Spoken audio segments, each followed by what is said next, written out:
మొత్తం వ్యవస్థను కొండబెట్టుకున్నాం మనం. అగౌరవించడం కొన్ని కులాలని, కొన్ని వృత్తులని, కొందరు మనుషులని, అసలు సగం జాతి మొత్తం స్త్రీలని అవమానించామండి. క్షమాపణ కోరుతున్నానమ్మా మిమ్మల్ని.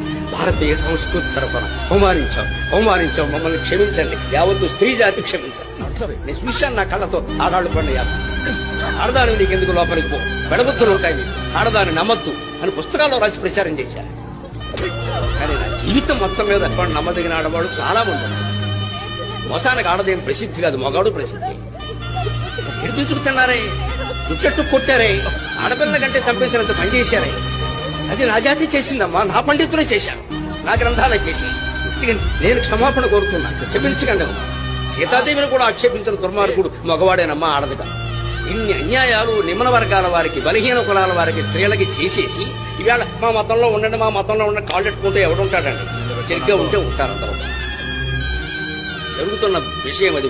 మన భావజాలం, క్రైస్తవ భావజాలం, 66 పుస్తకాలు ఉన్నటువంటి బైబిల్ గ్రంథ భావజాలం ఏం చెప్తుంది అని అంటే, స్త్రీకి ఇవ్వాల్సినటువంటి గౌరవం ఇవ్వాలి, కూతురికి ఇవ్వాల్సినటువంటి గౌరవం ఇవ్వాలి, కూతురికి ఇవ్వాల్సినటువంటి హక్కు ఇవ్వాలి.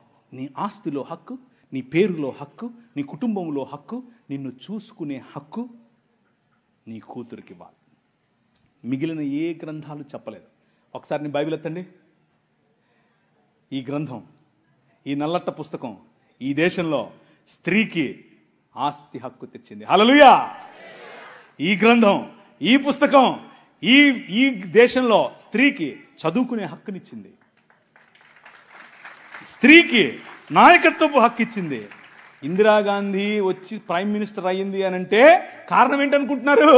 సనాతనం కాదు కాదు కాదు కాదు కాదు నౌజుబిల్లాహి శైతానిర్ కాదు కాదు కాదు కాదు బైబిల్ గ్రంథం